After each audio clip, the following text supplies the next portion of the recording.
Hello everybody, and I will be presenting the Pieta by Michelangelo, presented by Emily Schroeder, which is me. Okay, the Pieta was carved. Ta-da! Thought that looked cool. The Pieta was carved out of marble starting in 1498 and ended in 1500. It was made during the 16th century Renaissance of Italy and was commissioned by Jean de Belliers for his tomb in St. Peter's Cathedral. He was a representative of Rome, so no wonder he did it in Italy. Michelangelo created the statue because he was commissioned to by the person I just said, and he did it to create a piece everyone could connect with religiously or just by knowing the story. Michelangelo signs it on the band across Mary's chest, which is right here, and you can see it later in one of the images I have. It was as a last statement on the piece to finally say, "It's mine," and this shows patronage of the artist now, and how, because before they didn't sign the actual work, they just signed either a paper around it or the frame, most commonly the frame, so they didn't incorporate themselves into their piece. He also made Mary larger than Jesus, which provides a mother and childlike feeling, since in the real world, Mary would probably be a lot smaller than a 33-year-old man, since that's just usually women's physiques. So he made her larger by creating a lot of folds around her body, around her hair, mostly around her feet and legs, so it would be more of a pedestal for Jesus to lay upon. Also, his dangling arm is a reference to some classical paintings, and that in having the dangling arm, usually a dangling arm would be all the way out here, but as you can see, there's already a fold of fabric there from where she's holding on to him. And then there's also the dangling foot. So, with the dangling arm right here, if it was all the way over here, it would break the outline of the structure that Mary is creating, and therefore it would almost overpower her and make her not look as large. But then the foot over here also makes up for the lack of fabric that is protruding over here, so it creates the final and awesome shape of a triangle. The triangle is very characteristic of the Renaissance at this time, along with the signing of the band, incorporating the artist into it, and making a connection with the classical background. The classical background is shown through the made of marble, and the lack of expression on Mary's face. You can tell what she is feeling by her downcast look. Let's go to the next one. There we go. By her downcast look and sullen eyes. But if you were to take it out of context, it would just look like she is looking down.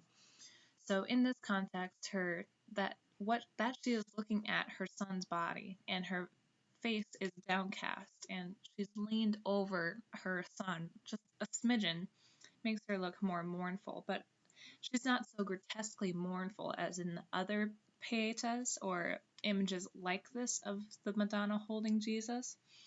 But instead, it's very serene, as she knows what happens, and she's not necessarily okay with it, but she's at peace with it. All right. Okay, so the connection with the audience. The connection with the audience through this statue is showing devotion or deity, or the amount of importance Mary has with Jesus, since this is put so much effort and so much beauty into it by Michelangelo.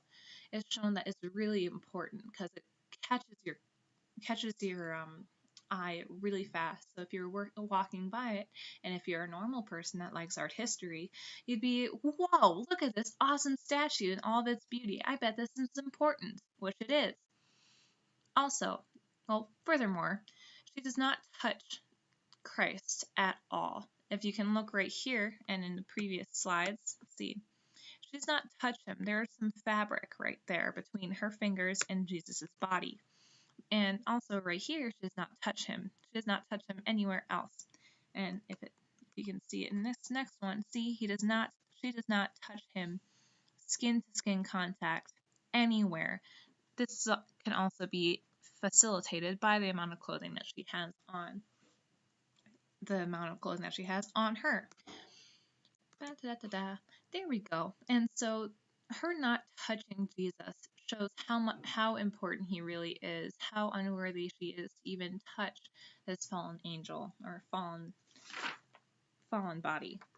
And so, because of the power that she shows through Jesus by actually not touching him, it links with what this statue would be used for, which could be devotional and prayer.